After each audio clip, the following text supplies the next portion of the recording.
बच्चों, कैसे हो सब अच्छे होंगे। तो फिर चलिए हम अपना पाठ आरंभ करते हैं। परोपकार है, परोपकार मतलब भलाई करना।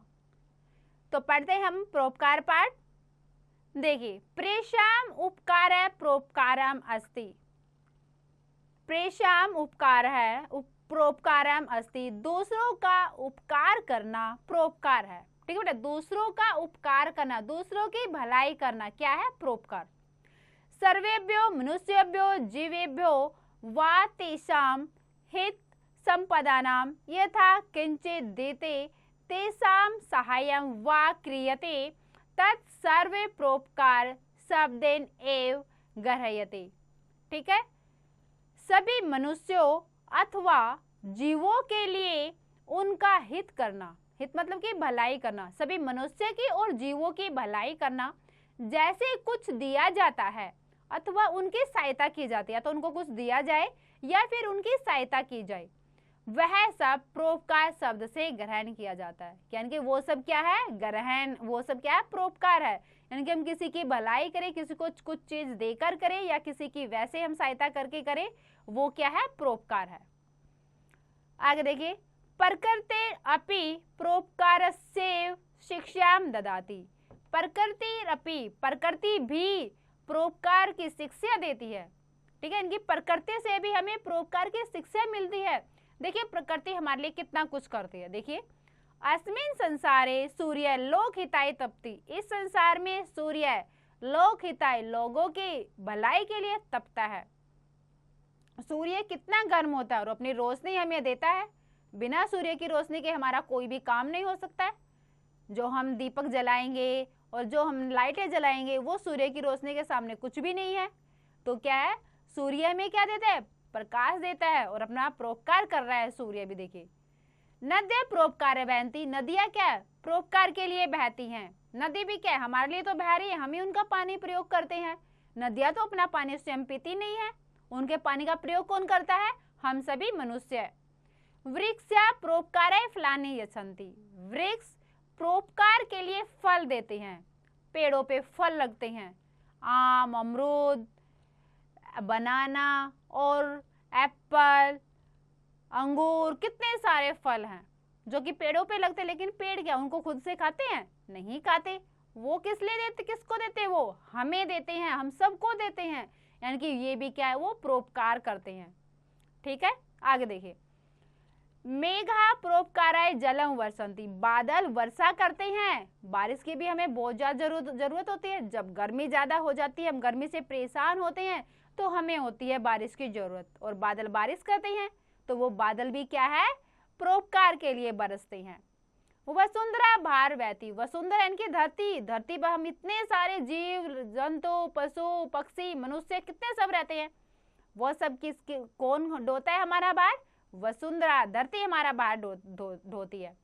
एवं विविध रूपेण प्रकृति परोपकारस्य शिक्षाम यच्छति। इस प्रकार प्रकृति विविध रूप से, अनेक प्रकार से परोपकार की शिक्षा देती है।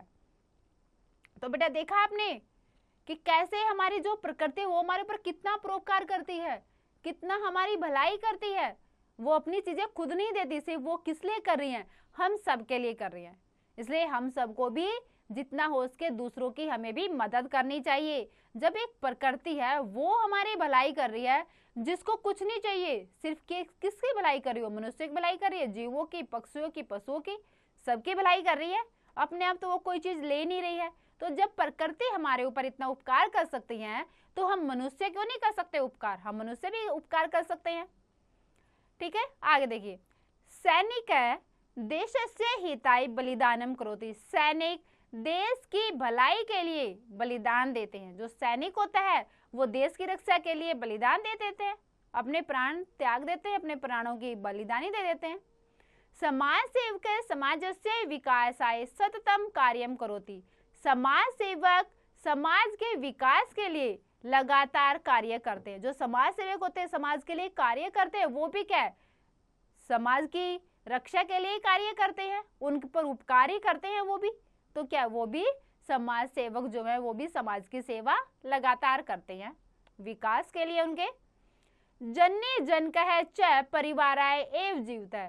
जननी जनक जो हमारे माता पिता हैं वो क्या परिवार के लिए ही जीते हैं। हमारे माता पिता क्या है, नौकरी करते हैं, कमाते हैं, मम्मी खाना बनाती हैं, तो वो सब किस लिए करते हैं, बच्चों के लिए करते हैं, हम सब के लिए बच्चों के लिए करते हैं, तो वो भी क्या है, परोपकार करते हैं। परोपकार है पुण्याय भवति, परोपकार पुण्य के लिए होता है। परोपकारे नरस्य जीवनम पवित्रम भवति, परोपकार से मनुष्य का जीवन पवित्र होता है। हृदयम च विनीतम भवति, और हृदय विनम्र होता है। ठीक है बेटा, परोपकार से क्या होता है, हमारा जो लोगों का जो जीवन है वो पवित्र होता है और हृदय विनम्र होता है। आगे देखिए, दूसरों का उपकार करना परोपकार है।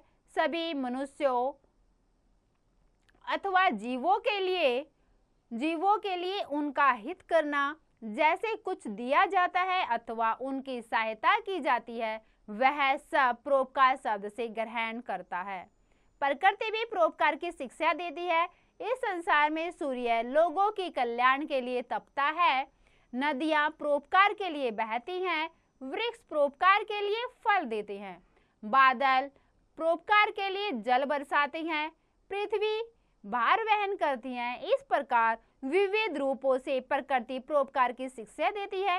सैनिक देश के लिए बलिदान करता है, समाज सेवक समाज के विकास के लिए सतत कार्य करता है। माता और पिता परिवार के लिए जीते हैं। परोपकार पुण्य के लिए होता है। परोपकार से मनुष्य का जीवन पवित्र होता है, हृदय विनम्र होता है। ठीक है बेटा, तो अब आगे देखिए हम पढ़ते हैं। उक्तम च, कहा भी गया है, परोपकाराय फलन्ति वृक्षः, परोपकाराय वहन्ति नद्यः, परोपकाराय विदुहन्ति गावः, परोपकार अर्थमिदं शरीरम। ठीक है, परोपकाराय फलन्ति वृक्षः, वृक्ष परोपकार के लिए फलती हैं, परोपकार वहन्ति नद्यः, नदियां परोपकार के लिए बहती हैं, परोपकाराय दुहन्ति गावः, और गाय परोपकार के लिए दूध देती हैं, परोपकार्थमिदं शरीरम, और यह शरीर परोपकार के लिए ही है। यानी कि जो हमारा शरीर बना है वो किस लिए बना है, परोपकार करने के लिए, भलाई करने के लिए। वर्षा जलेन शस्यम भवति, वर्षा के जल से फसल होती है। ठीक है, वर्षा का पानी होता है, उससे क्या होती है, हमारी फसल होती है अच्छी। सस्येन अन्नम भवति, फसल से अन्न होता है। कृषक अनेभ्य एव भूमि कर्षति, किसान अन्य लोगों के लिए जमीन जोतता है। बीजम वपति, बीज बोता है। वर्षा शीतम ताप च सहती, बारिश सर्दी और गर्मी को सहन करता है। जननी परिवाराय भोजनम पचती, माँ परिवार के लिए भोजन पकाती है। भोजनम स्वास्थ्य लभती, भोजन स्वास्थ्य के लिए होता है। स्वास्थ्य ज्ञानाय परिश्रमाय च भवति, स्वास्थ्य ज्ञान और परिश्रम के लिए होता है। परिश्रम धनार्जनाय भवति, परिश्रम धनार्जन की धन इकट्ठा करने के लिए होता है। धनम राष्ट्र विकासाय धर्माय सुखाय च भवति, और धन राष्ट्र के विकास के लिए, धर्म और सुख के लिए होता है। ठीक है बेटा, आया समझ में। देखो, बारिश हुई, बारिश से क्या हुई, हमारी फसल हुई, फसल से उससे क्या हुआ, फिर अन्न हुआ, अन्न से क्या हुआ, फिर किसान ने लोगों के लिए जमीन को जोता, बीज बोया, और उसने क्या, वर्षा सर्दी तीनों उसने ऋतुओं को सहन किया और उसने कार्य किया। आगे देखिए, जो माँ है वो परिवार के लिए भोजन बनाती है। ठीक है, भोजन से, भोजन माँ ने भोजन पकाया अपने परिवार के लिए, तो भोजन से हमें क्या मिला, स्वास्थ्य लाभ हुआ हमारा स्वास्थ्य सही हुआ भोजन खाने से। और अगर हमारा स्वास्थ्य सही रहा तो हमारे अंदर ज्ञान भी आया और हमने परिश्रम भी की, हमने परिश्रम की, मेहनत की, और अगर हमने मेहनत की तो हमने धन इकट्ठा किया, और अगर हमने धन को इकट्ठा कर लिया तो हम उसके लिए क्या करते हैं, हम राष्ट्र की सुरक्षा के लिए भी काम आ सकता है, हम उससे कोई धर्म का कार्य भी कर सकते हैं और उससे हमें सुख भी मिलते हैं। ठीक है बेटा, तो सब किसके लिए होता है, परोपकार करने से। दूसरों पर परोपकार करो, भलाई करो दूसरों की। देखिए, वृक्ष परोपकार के लिए फलते हैं, नदियां परोपकार के लिए बहती है, गायें परोपकार के लिए दूध देती हैं, यह शरीर परोपकार के लिए ही है। वर्षा के जल में फसल होती है, फसल से अन्न होता है। किसान अन्य लोगों के लिए ही जमीन जोतता है, बीज बोता है, वर्षा सर्दी गर्मी सहन करता है। माता परिवार के लिए भोजन पकाती है, भोजन स्वास्थ्य के लाभ के लिए होता है, स्वास्थ्य ज्ञान और परिश्रम के लिए होता है। परिश्रम धन अर्जित करने के लिए होता है, अर्जित मतलब होता है इकट्ठा करना। धन राष्ट्र के विकास के लिए, धर्म और सुख के लिए होता है। आया होगा बेटा समझ में? तो चलिए आगे पढ़ते हैं। अस्मिन् संसारे यह स्वार्थाय जीवति स लोभिना इति कथ्यते। जो इस संसार में अपने स्वार्थ के लिए जीता है, बस अपने लिए, कि मेरा काम हो जाए बस, मुझे और किसी से कोई लेना देना नहीं है, ठीक है, बस मुझे क्या करना है, अपनी भलाई सोचनी है, वह उसको हम क्या बोलते हैं, लोभी न, वो होता है लोभी, उसको लोभी कहा जाता है, लालची। खलस्य प्रवृत्ति अपि लुब्धकेन भवति। दुष्ट की प्रवृत्ति भी लालच में होती है, जो दुष्ट होता है वो भी क्या लालची होता है, दुष्ट।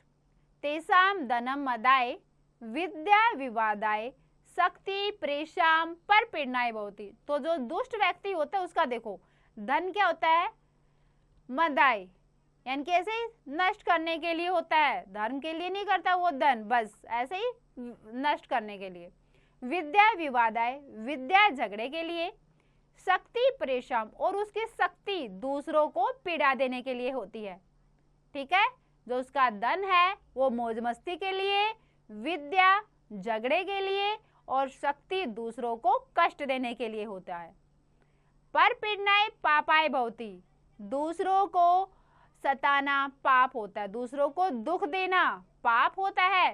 परम सज्जना विद्या ज्ञान है, परंतु सज्जनों की विद्या ज्ञान के लिए, धन दान के लिए, शक्ति है चय प्रेषाम रक्षणाय चय भवति, और शक्ति दूसरों की रक्षा के लिए होती है, ठीक है। जो मूर्ख व्यक्ति उसका धन किस लिए होता है, मौज मस्ती के लिए, विद्या झगड़े के लिए, और शक्ति होती है दूसरों को दुख पहुंचाने के लिए। लेकिन जो सज्जन व्यक्ति होता है उनका धन किस लिए होता है, उनका धन होता है दान के लिए, शक्ति होती है उनकी दूसरों की रक्षा करने के लिए, और धन होता है उनका दान के लिए, विद्या होती है ज्ञान के लिए, ठीक है।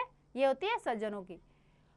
उक्तम तथा कहा भी गया है, शास्त्रेषु उपकारस्य बहु महत्व गीतम अस्ति। शास्त्रों में परोपकार का बहुत महत्व माना गया है।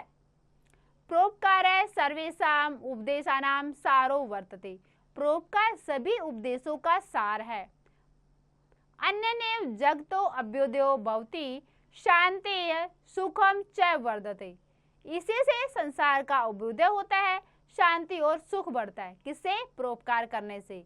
तो यानी कि आप परोपकार करेंगे तो क्या जीवन में सुखी होंगे। हमें परोपकार की भावना हमारे अंदर होनी चाहिए। देखिए इस संसार में जो स्वार्थ के लिए जीता है वह लोभी कहलाता है। दुष्ट की प्रवृत्ति भी लालच से होती है। उनका धन धर्म के लिए नहीं, उनका धन धर्म यहाँ पे गलत लिखा हुआ है, ये होगा मौज मस्ती के लिए। उनका धन मौज मस्ती के लिए, विद्या झगड़े के लिए, शक्ति दूसरों को पीड़ित करने के लिए होती है। दूसरों को सताना पाप के लिए होता है, किंतु सज्जनों की विद्या ज्ञान के लिए, धन दान के लिए, शक्ति दूसरों की रक्षा के लिए होती है। शास्त्रों में परोपकार का बहुत महत्व माना गया है। परोपकार सभी उद्देश्यों का सार है, इसी से संसार का अभ्युदय हुआ है। उदय मतलब कि उदय हुआ है, शांति और सुख बढ़ता है।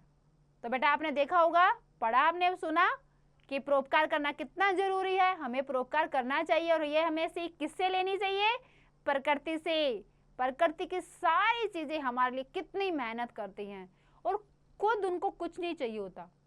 सूर्य हमारे लिए तपता है, नदियां हमें पानी देती हैं, ठीक है, बादल हमें बारिश देते हैं, और पेड़ हमें फल देते हैं, पेड़ हमें छाया देते हैं। कितनी सारी प्रकृति से हमें संबंधित चीजें हैं जो कि हमारा भलाई करती है। तो हम मनुष्यों को भी क्या सोचना चाहिए, हमें भी परोपकार करना चाहिए, हमारे अंदर भी परोपकार की भावना आनी चाहिए, ठीक है।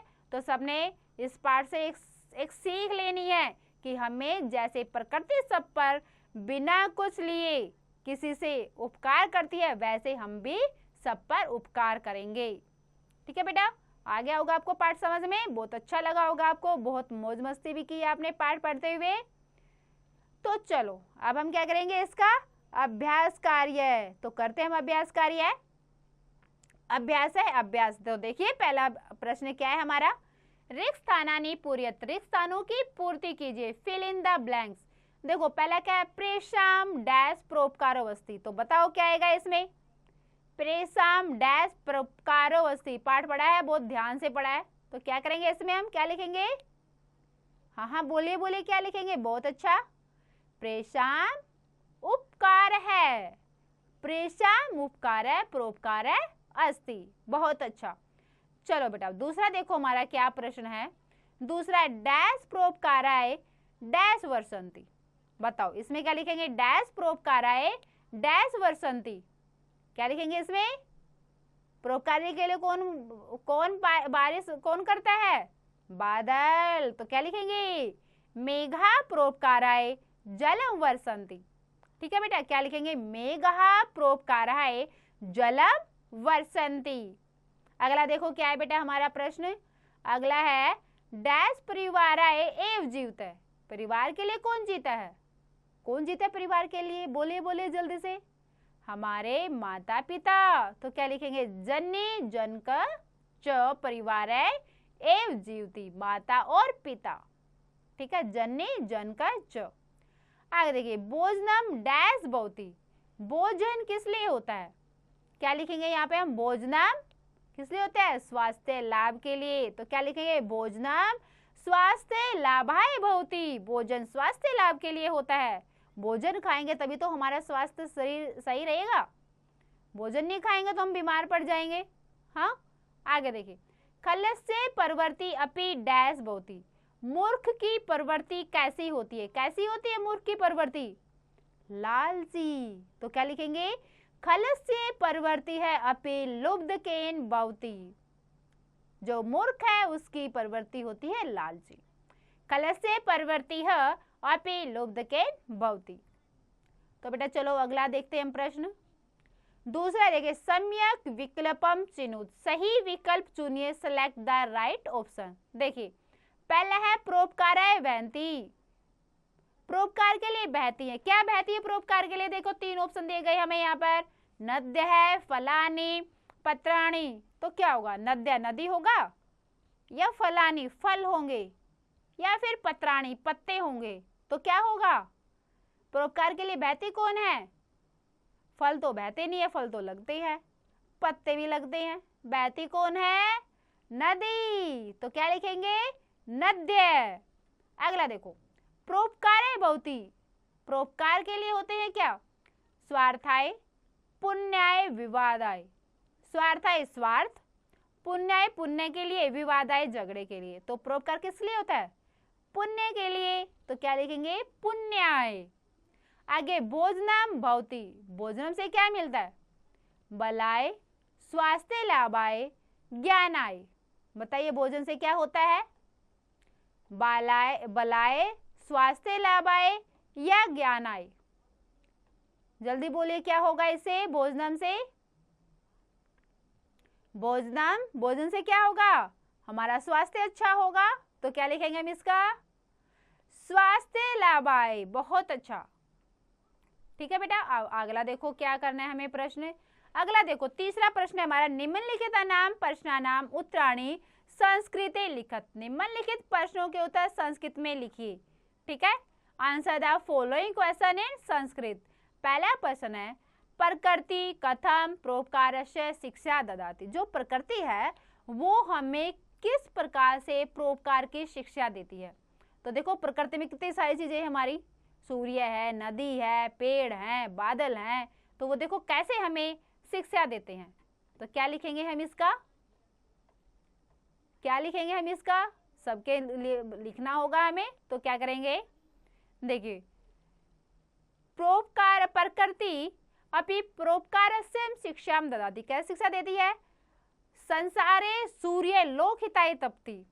ठीक है बेटा, क्या लिखेंगे, संसारे सूर्य लोक हिताय तपति, नद्य परोपकाराय वहन्ति, वृक्षा परोपकारी फलानि यच्छन्ति, मेघा परोपकाराय जलम वसन्ति, वसुंधरा बारम वहति।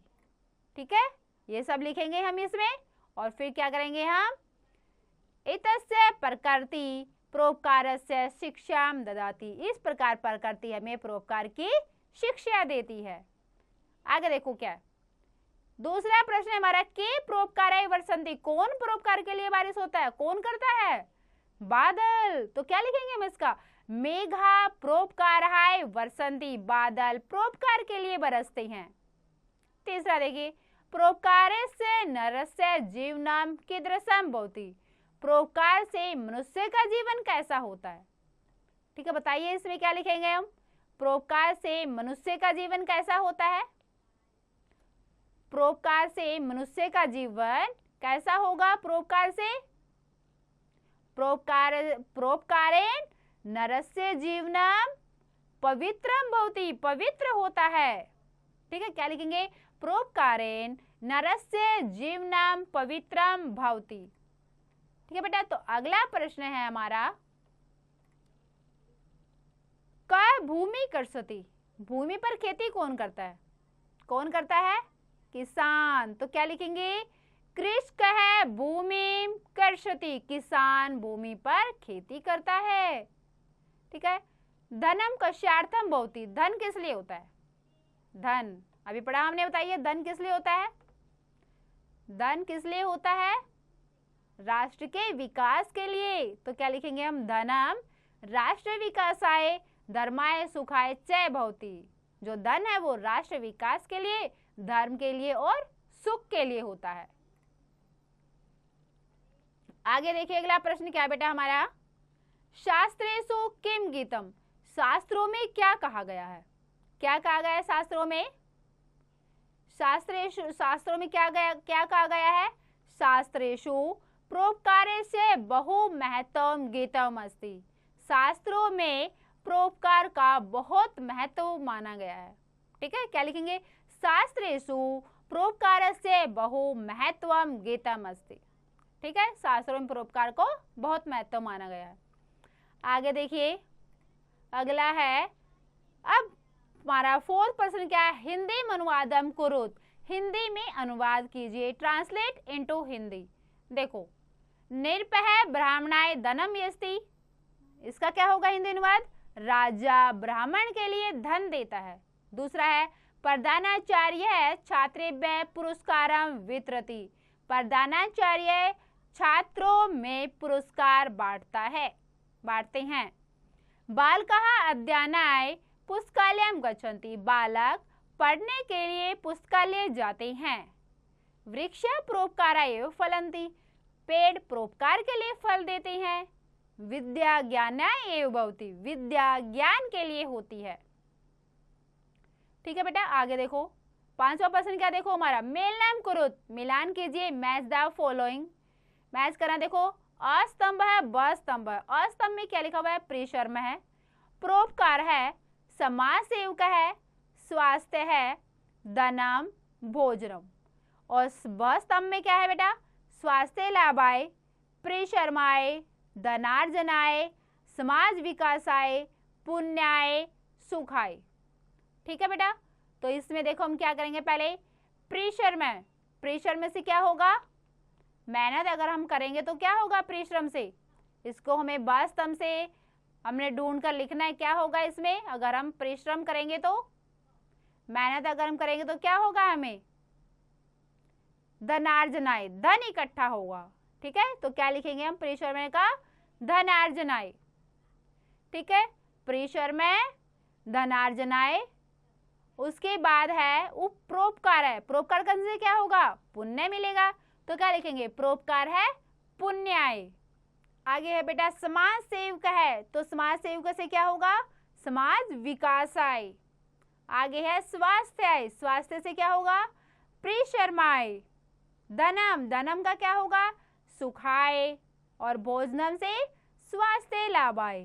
ठीक है बेटा, तो चलिए अब हम करते हैं अगला प्रश्न। प्रश्न 6 में क्या है, चतुर्थी विभक्ति अनुसार वाक्यानि पूरित, चतुर्थी विभक्ति के अनुसार वाक्य पूरे करने। तो क्या करना है, हमें यहाँ पे चतुर्थी विभक्ति लगानी है। ठीक है, चतुर्थी विभक्ति लगाएंगे हम। देखिए, complete the following sentences according to the 4 cases. देखिए, पहला है जनक डैश एव जीवती, यहाँ पे आपको ब्रैकेट में दिया है परिवार। ठीक है, तो चतुर्थी विभक्ति कैसे होती है, परिवार आए, परिवार के लिए, जिसमें के लिए संप्रदान कारक जहाँ होता है, संप्रदान मतलब के लिए, ठीक है, कारक जहाँ होता है संप्रदान वहां पर होती है चतुर्थी विभक्ति। ठीक है बेटा, तो यहाँ पे हम क्या लिखेंगे, जन कहे डैश एव जीवती, ब्रैकेट में हमें दिया है परिवार, तो क्या लिखेंगे हम, जन कहे परिवाराय एव जीवती। ठीक है, क्या लिखेंगे, जन कहे परिवाराय एव जीवती। दूसरा है बेटा, कृष कहे डैश भूमि कर्षति, किसान डैश के लिए भूमि पर कृषि करता है, तो क्या लिखेंगे, ब्रैकेट में दिया गया है अन, तो क्या लिखेंगे, अन्याय, कृष कहे अन्याय भूमिम कर्षति। आगे क्या बेटा, सैनिक डैश बलिदानम करोति, देश हित है ब्रैकेट में, तो इसका क्या होगा चतुर्थी विभक्ति, देश हिताय, सैनिक है देश हिताय बलिदानम करोति, सैनिक देश की भलाई के लिए बलिदान करता है। अगला क्या है बेटा, देखो वृक्षा डैश फलंती, ब्रैकेट में दिया गया प्रोपकार है, तो प्रोपकार का चतुर्थी विभक्ति क्या हो जाएगी, प्रोपकाराय। ठीक है, वृक्षः प्रोपकाराय फलंती। अगला क्या है बेटा, प्रोपकाराय डैश भवति, प्रोपकार किस लिए होता है, पुण्य दे रखा है यहाँ पे ब्रैकेट में, इसकी चतुर्थी विभक्ति क्या होगी, पुण्याय, प्रोपकार है पुण्याय भवति।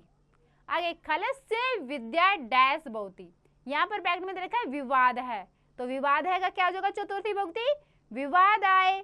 ठीक है, खलस्य विद्या विवादाय भवति। ठीक है बेटा, ये हमने क्या चतुर्थी विभक्ति के अनुसार अपने वाक्य पूरे किए, सबको समझ में आए होंगे, ध्यानपूर्वक सबने समझा है और सबको समझ में आ गए होंगे। ठीक है बेटा, अब अगला प्रश्न है हमारा क्रियात्मक गतिविधि, क्रिएटिव एक्टिविटी। इसमें आपको क्या करना है, देखिए प्रोपकारस्य विषय पंचवाक्यानि शव शब्देषु लिखत, यहाँ पर आपको प्रोपकार के विषय में 5 वाक्य अपने शब्दों में लिखने हैं संस्कृत में। ठीक है बेटा, क्या करना है आपको, प्रोपकार के विषय में 5 वाक्य अपने शब्दों में लिखने हैं।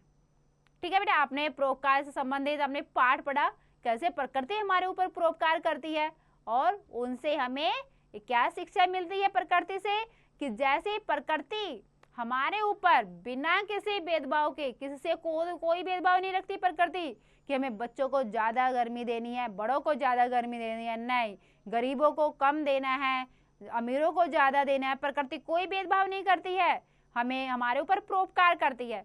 तो वैसे ही भी हमें प्रोपकार करते हुए दूसरों पर यह प्रकृति से शिक्षा लेनी चाहिए, कि जैसे प्रकृति हमारे ऊपर प्रोपकार करती, तो हम भी तो किसी का प्रोपकार करें। हमारे पास भी है ऐसी चीजें कि हम दूसरों का भलाई कर सकते हैं, दूसरों पर प्रोपकार कर सकते हैं। तो बेटा, इस पाठ को आपने ध्यानपूर्वक समझा है, अच्छी से आपने पढ़ा भी है, तो आप इसको एक बार और अवश्य आपको इसका अभ्यास करना है। ध्यानपूर्वक इसको पढ़िए और एक बार और इसका अभ्यास आप इसका अवश्य कीजिए।